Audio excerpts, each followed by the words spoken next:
वैसे एक ज्ञान आया, छोटा सा एक वाक्य का ज्ञान आया जो इसी बारे में था। उसमें लिखा था कि जरूरत से ज्यादा सहनशील होना अच्छी बात नहीं है, क्योंकि बिजली की जिस तार में करंट नहीं होता लोग उस पर कपड़े सुखाते हैं। क्या बात है ये, देखिए तार है बिजली की पर करंट नहीं है उसके अंदर, तो लोग क्या करेंगे, लोग ताक में रहते कपड़ा कहाँ सुखा दे, खटक से सुखा देते हैं। याद रखना, ठीक है। तो इतना सहिष्णु होना ठीक नहीं है, क्योंकि आगे बोलो, क्योंकि की बात क्या बोल रहा था, बिजली की जिस तार में करंट नहीं होता लोग उस पर कपड़े सुखाते हैं। तो इस टॉपिक को पढ़ाते हुए जो कहानी सबसे ज्यादा याद आती है वो है शिशुपाल की कहानी। आप जानते हैं शिशुपाल को, जानते हैं? तो कृष्ण और शिशुपाल की कहानी है। तो शिशुपाल जो एक अर्थ में कृष्ण का दूरस्थ रिश्तेदार था, बुआ का, हाँ ठीक बात, तो बहुत दूर भी नहीं है, बुआ का बेटा। तो ऐसी भविष्यवाणी हुई थी कि इसकी मौत कृष्ण के हाथों होगी, कि ये कुछ बदतमीजी करेगा, और कृष्ण के हाथ में तो घूमता रहता चक्र। आर्टिफिशियल इंटेलिजेंस का एग्जाम्पल देख रहे हैं, चक्र घूम रहे हो तो सिर्फ इतना बोलना कि वहां जाओ। टेस्ला वाले क्या खा के सेल्फ ड्राइविंग कार बनाएंगे, सेल्फ ड्राइविंग चक्र था हमारे पास। तो देखो, अगर मोदी जी को पता लग गया, बोलेंगे कि पहला सेल्फ ड्रिवन व्हीकल हमारे देश में पैदा हुआ था, पुष्पक विमान के बाद की बात कर रहे हैं। तो कृष्ण, लेकिन कृष्ण के दम था, हमेशा हाथ ऐसा रखना मजाक काम थोड़ा है। अपने बहुत टफ काम है, हमेशा हाथ ऐसे, और उसको रखा साइड में टांगा, फिर बांसुरी उठाई, तो हाथ उनका हमेशा ऐसे ही रहा या ऐसे रहा लगा। तो कृष्ण से शिशुपाल की मम्मी ने रिक्वेस्ट की कि देखो कृष्ण, हम तो घर के ही लोग हैं, मेरे बेटे की कुंडली में लिखे तुम्हारे हाथों मरेगा, ये बदतमीज है मैं जानता हूँ, लेकिन इसको माफ कर देना। कुछ भी कहो, तुम्हारा छोटा भाई ही तो है, कजन ब्रदर ही तो है, थोड़ा माफ कर देना। तो कृष्ण ने बड़ा मुस्कुरा के कहा कि अरे बुआ जी क्यों परेशान होती हो, 100 बार माफ कर दूंगा, आप छोड़ो ना, एक बार क्या 100 बार माफ कर दूंगा, मेरे ही तो कजन है, क्या दिक्कत है, 100 बार माफ करेंगे। तो शिशुपाल की माँ बड़ी संतुष्ट हो गई, पर बकरी की माँ कब तक खैर मनाए, वो गलती पे गलती किए जा रहा। कृष्ण की अकाउंटिंग चल रही थी मनी मन में, 62, 64, 65, 66, और धीरे धीरे करते करते एक दिन पूरा 100 हो गया। ये सोच रहा था कि तार सुखाने, मतलब कपड़े सुखाने वाली तार है कृष्ण को। तो अभी लाइट आ गई उसके अंदर, और फिर कृष्ण ने चक्र से बोला जा भाई, काम निपटा के इसका। वो चक्र बहुत सही आदमी, कहीं भी छुप जाए पीछे पीछे आता था। वो जीपीएस और सारा उसमें नेविगेशन वगैरह सब उसमें इनबिल्ट था, आदमी जहाँ जाएगा उसमें भी गर्दन पे ही जाता था, यानी गलती से पैर काट के आ गया, ऐसा नहीं।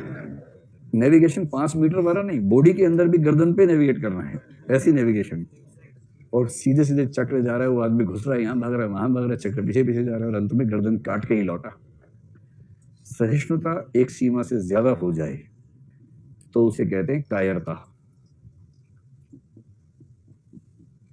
सहिष्णुता एक सीमा से ज्यादा हो तो बन जाती है कायरता। इसलिए कहा गया है क्षमा शोभती उस भुजंग को जिसके पास गरल हो। तो चाहे तो इस कविता को ब्रैकेट में लिख देना, किसकी कविता जानते हैं? हाँ, रामधारी सिंह दिनकर। क्षमा शोभती उस भुजंग को जिसके पास गरल हो। जिस सांप के पास जहर है वो ना काटे तो मजे की बात है, जिसके पास है ही नहीं, वो कहीं काट नहीं रहा हूं तो क्या मतलब इस बात का। दम हो पर उसका इस्तेमाल न करें तो सहिष्णुता है, वरना कहेगी सहिष्णुता। तो पहली चीज है कि अगर आप सहिष्णु हैं, अति सहिष्णु हैं, तो लोग आपको कायर समझेंगे, ऐसा हो सकता है।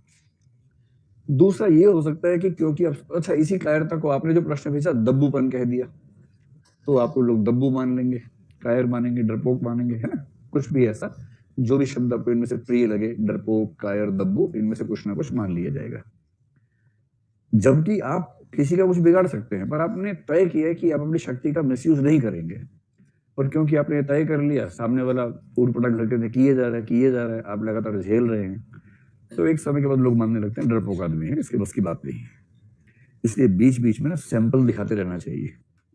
हर 6 महीने 1 साल में एक आध सैंपल दिखाते रहेंगे तो ये भरोसा बना रहेगा कि हाँ सहिष्णु है, डरपोक नहीं है। तो सैंपल्स देखते रहें, ठीक रहता है। हाँ, सर्जिकल स्ट्राइक की तरह एक आध सैंपल दिखाते रहिए। नहीं, मोदी जी के बारे में कोई ये तो नहीं कहे टायर हैं, उनके तो साहस से लोग डरते हैं कि पता नहीं कब किस दिन साहस थोड़ा और बढ़ जाएगा।